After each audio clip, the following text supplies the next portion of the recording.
अभी जो समाजवादी पार्टी के छात्र सभा के जो लोग थे वो और एनएसयूआई दोनों ने मिलकर के जबरदस्त तरीके का प्रदर्शन यहाँ किया है और वो प्रदर्शन था संभल हिंसा को लेकर के।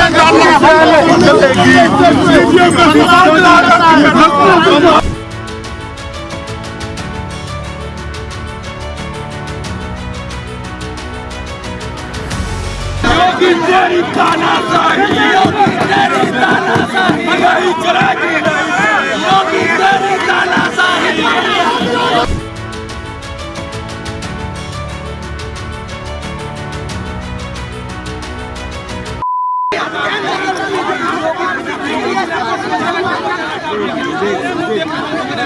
तेरी तानाशाही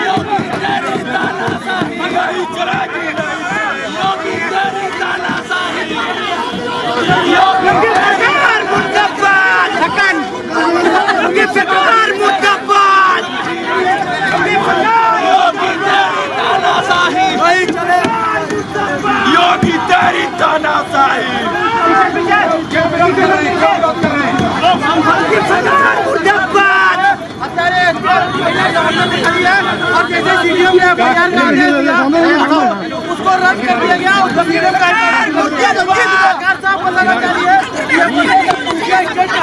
और भाई योगी तेरी तानाशाही योगी तेरी तानाशाही नहीं चलेगी नहीं चलेगी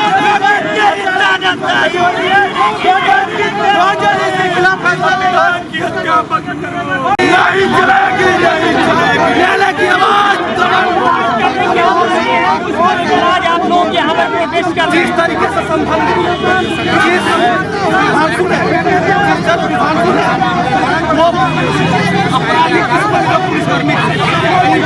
दर्ज करने का काम किया उसको की सरकार ने ट्रांसफर कर दिया।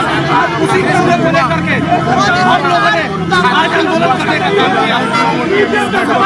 योगी तेरी तानाशाही की आवाज आज आप लोग यहाँ पर प्रोटेस्ट कर जिस तरीके से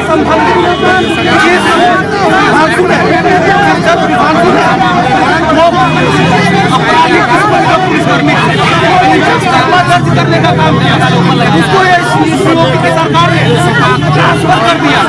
उसी को लेकर के हम लोगों ने आज आंदोलन करने का काम किया। योगी तेरी तानाशाही। कि इस वक्त हम लखनऊ के हजरतगंज चौराहे पर हैं। हमारे सामने बाबा साहब डॉक्टर अंबेडकर की प्रतिमा है और हम यहाँ पर हैं।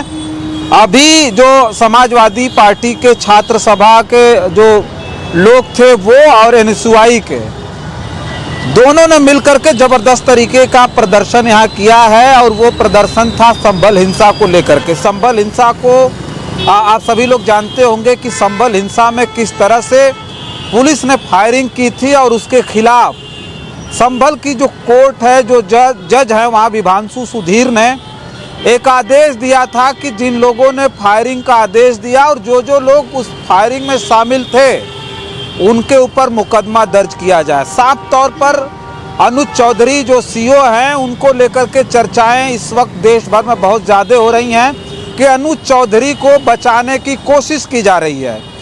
जैसे ही आदेश हुआ कि उनके ऊपर एफआईआर दर्ज किया जाए उसके बाद से मामला चर्चा में आ गया और सोचिए कि उसके तुरंत बाद जो संभल के जज थे विभांशु सुधीर उनका ट्रांसफ़र कर दिया गया और केवल ट्रांसफ़र ही नहीं हुआ बल्कि उनका डिमोशन हुआ है। सोचिए वो सीजेएम थे, अब उन्हें सिविल कोर्ट भेज दिया गया। ये स्थिति है और उनका जैसे ही सुल्तानपुर में ट्रांसफ़र हुआ उसके बाद से जो अधिवक्ता संघ है वो सड़क पर उतर करके प्रदर्शन तो कर ही रहा था, उसके साथ साथ समाजवादी छात्र सभा और एनएसयूआई के छात्रों ने यहीं जीपीओ पर हजरतगंज चौराहा जो है वो वीवीआईपी चौराहा है, वहाँ पर वो प्रदर्शन करने के लिए जब छात्र उतरे तो उन्हें भी पुलिस पकड़ करके ले करके यहाँ से चली गई है।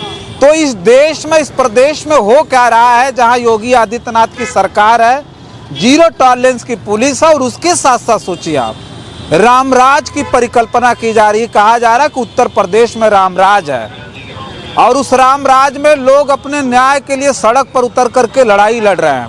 न्याय नहीं मिल रहा है, कोई जज न्याय के लिए अगर आदेश करता है कि उन पुलिसकर्मियों पर जिन्होंने वर्दी पहन करके ड्यूटी का हवाला देते हुए इतना बड़ा कुकृत्य किया, मतलब फायरिंग करवाई, निर्दोष लोग मारे गए। उसमें बताया जा रहा है कि जो आलम नाम का एक शख्स जो ठेले पर बिस्किट बेचा करता था, सोचिए उसको गोली लगी। उसके पिता कोर्ट जाते हैं तो कोर्ट से ये आदेश आता है कि नहीं, ये गलत हुआ है और उसके खिलाफ कार्रवाई होनी चाहिए। जो उनके साथ दर्जनों जो पुलिस वाले थे अनुज चौधरी के साथ, उनके ऊपर एफआईआर दर्ज किया जाए। लेकिन अब वो सारी चीज़ें ख़त्म इसलिए होती जा रही कि जो संभल के एसपी हैं उनका बयान आया है और एसपी ने साफ तौर पर कोर्ट के आदेश को मानने से इनकार कर दिया है और साफ तौर पर एसपी ने भी कहा कि हम इसके लिए अब उच्च न्यायालय जाएंगे, इसके खिलाफ उच्च न्यायालय जाएंगे। तो अब उन तमाम जो निर्दोष मारे गए उसमें जिनकी एक तरह से कहा जाए तो पुलिसिया हत्या कर दी गई, उनको क्या इस देश में प्रदेश में न्याय नहीं मिलेगा? न्याय नहीं मिलेगा तो बताइए, उस उत्तर प्रदेश की रामराज की जो परिकल्पना की जा रही है, कहा जा रहा है कि उत्तर प्रदेश में जो योगी आदित्यनाथ की सरकार है, जहां रामराज उतर आया है, उस रामराज को आप किस तरह से देखते हैं? कमेंट बॉक्स में जरूर लिख करके बताइएगा। बहुत बहुत धन्यवाद।